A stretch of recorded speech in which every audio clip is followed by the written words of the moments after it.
അപ്പൊ നമ്മുടെ പ്രപഞ്ചത്തിന്റെ പകുതി കർമ്മങ്ങളുടെ നേതൃത്വം വഹിക്കുന്നത് നോക്കി പരിപാലിക്കുന്നത് ദേവിയാണ്.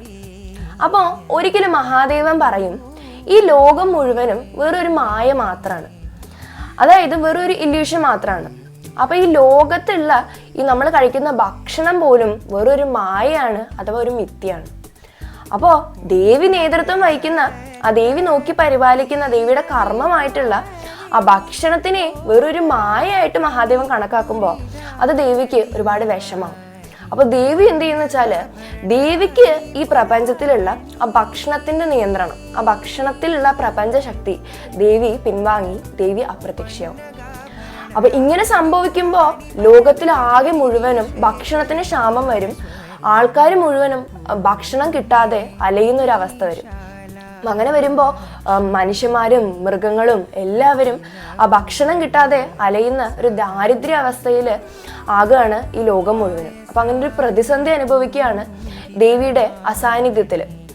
അപ്പം അത്രയും സുപ്രീം ആയിട്ടുള്ള മഹാദേവനെ പോലും ആ ഉപജീവനത്തിനായിട്ടുള്ള, ഭക്ഷണത്തിനായിട്ടുള്ള ആ ആവശ്യകതയിൽ നിന്ന് താനും മുക്തനല്ല എന്നുള്ളൊരു കാര്യം മഹാദേവൻ മനസ്സിലാക്കുകയാണ്. അപ്പോൾ മഹാദേവന് ഒരുപാട് ദുഃഖം തോന്നുകയാണ്, അസഹനീയമായ വിഷമം തോന്നുകയാണ്. ആ ദേവിയോട് അങ്ങനെ പറഞ്ഞതിലുള്ളൊരു കുറ്റബോധം തോന്നുകയാണ് മഹാദേവന്.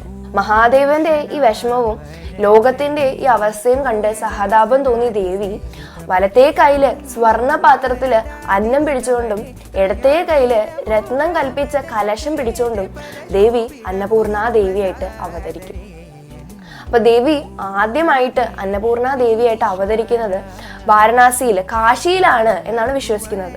അപ്പോ അന്നപൂർണയായിട്ട് അവതരിക്കുന്ന ദേവി ആ ഭക്ഷണം കിട്ടാതെ വിശന്ന് നടക്കുന്ന ഭക്തർക്ക് എല്ലാവർക്കും ഒരു വലിയ അടുക്കള തുറന്ന് ആ ഭക്ഷണം വിളമ്പുകയാണ്. അതായത് ഭക്തർക്ക് മതിയാവുന്നത് വരെ ദേവി ഭക്ഷണം വിളമ്പി കൊടുക്കുമെന്നാണ് പറയുന്നത്. അതുകൊണ്ട് തന്നെ ഇന്ന് അന്നപൂർണ ജയന്തി ദിവസം വാരണാസിയില്, കാശിയിൽ ചെന്നാല് ഒരു മഹാ അന്നദാനം നമുക്ക് കാണാനായി സാധിക്കും.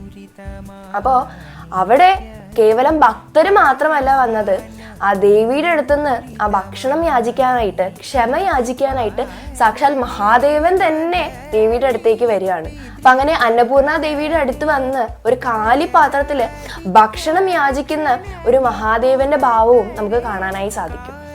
അങ്ങനെ കാലിപാത്രത്തിൽ വന്ന് ഭക്ഷണം യാചിക്കുന്ന, ക്ഷമ യാചിക്കുന്ന മഹാദേവനെ കണ്ട് ദേവിക്ക് സഹതാപം തോന്നി. ദേവി ഇടത്തെ കയ്യിൽ അഭയമുദ്ര നൽകിക്കൊണ്ട് ദേവി അനുഗ്രഹം തരുന്നൊരു ഭാവവും അന്നപൂർണ ദേവിക്കുണ്ട്. അപ്പൊ ഇന്ന് അന്നപൂർണ ജയന്തി ദിവസം എല്ലാവർക്കും അന്നപൂർണ ദേവിയുടെ അനുഗ്രഹം ഉണ്ടാവട്ടെ എന്ന് പ്രാർത്ഥിക്കുന്നു. ഹരേ കൃഷ്ണ, സർവം കൃഷ്ണ.